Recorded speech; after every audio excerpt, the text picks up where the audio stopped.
Hello, my name is Jay Carter. I'm with blackfilm.com. Today I have the pleasure of talking with Ric Roman on his new film, Shelter, starring Jason Statham. How are you, sir? Doing good. Thanks for having me on. Yes, thanks for being here. So I went into this film last night and I was like, okay, what kind of movie is it going to be? It's Jason Statham. I know I'm going to get action, but it's such a good story. So how at his stage in his career, how hard is it to get him to transition to opening up versus the action side? Or was it very easy? Well, I wish he was here to answer that for you because he's the one that called me about this script. He loved the story, was super passionate about it, and asked me to direct it. And I was all in the minute I read it because I knew that it was everything you just said. You get your cake in it too with this movie. You get to be go on another great ride of action with Jason Statham, but you get something new and fresh. You get this great heartfelt story and get to be reminded of what an amazing actor is at the same time. Yeah, you do.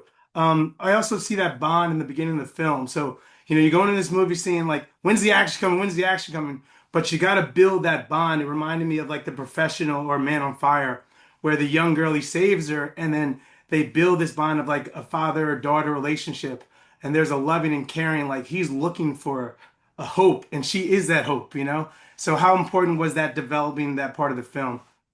It's crucial. I think Man on Fire, as you said, is a regarded movie by many. Like it's one of my favorite movies, and it takes the time to really let you appreciate and understand who these characters are and create empathy with them.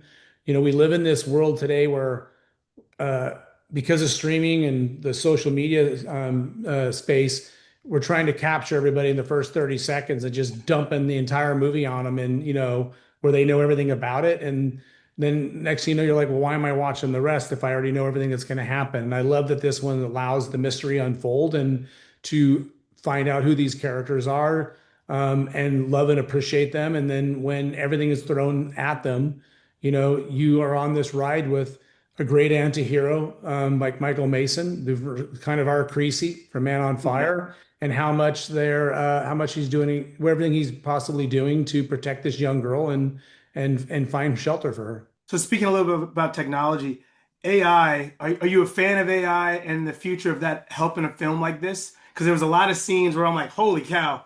The water scene, just to start the movie, I was like, I was in Ireland a couple months ago and I was on the coast of the fishermen and I was like, this is crazy. I couldn't imagine shooting a film on that.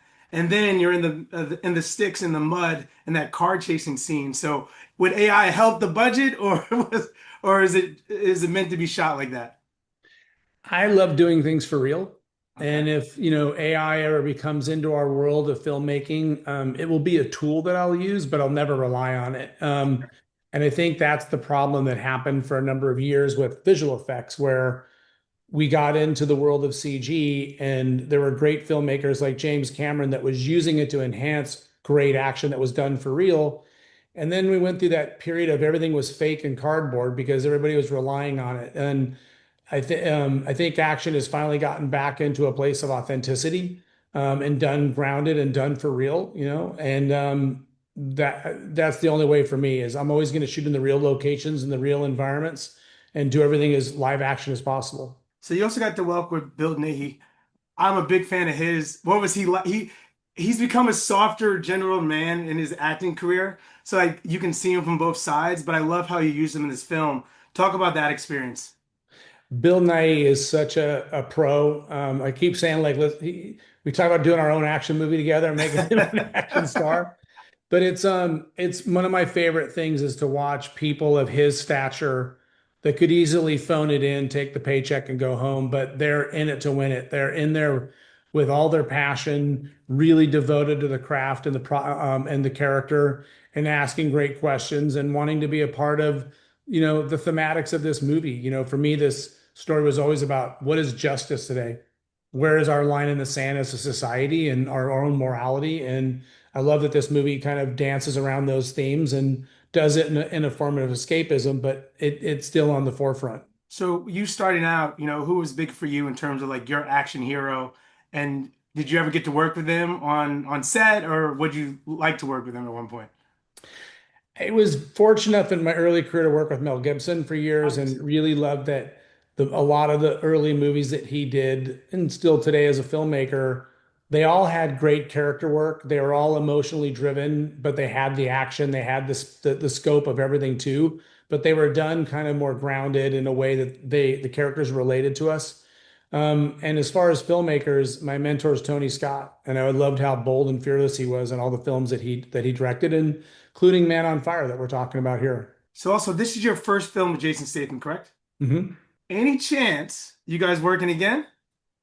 Man, I hope so. We're talking about it. We had a really good time together and felt like the chemistry and the collaborative nature that we had is something that we both would love to go again on, you know? And so funny enough, these movies, I'm on them for over a year, but you work with an actor for only a short amount of time. But in that short amount of time, a brotherhood started that we really both appreciate. And so, yeah, I'm all in. We just got to figure out what it is next. I'm just gonna throw this out there. I mean, I don't want any part of any cut of it, but Transporter, bring it back, I would. I love cars. right? I'd get on it right now. I'm just saying, the reboot. I was like, but to see the way you guys worked on this set together in this film, man, it could be beautiful. That'd be Last fun. question for you. I do a show called Rewind with Ro, and I always ask the person in front of me if you could rewind any moment, either in your career or on the actual set of this movie, what would it be? I think doing the movie Days of Thunder with Tony Scott and racing cars out there, like I don't think it'll ever be done again. They got to do it on the F1 movie, Yeah, but that was that a was really nice. pretty amazing ride. Yeah, that was probably the last movie. I went in there. I was like, no, you can't do anything justice to Days of Thunder, and they did a really good job. Yeah, they So, did. Yeah, they did. Rick, great movie. I'm gonna speak it to everybody I see. I was shocked going into this, but you keep us on the edge, and then the action comes after because the storyline is so well developed. Thank you. So, congratulations on this new film, and also on Greenland too. I appreciate you. Thanks for getting word out, man. It's a good day at the cinema. Thank you. Have a good day. You too.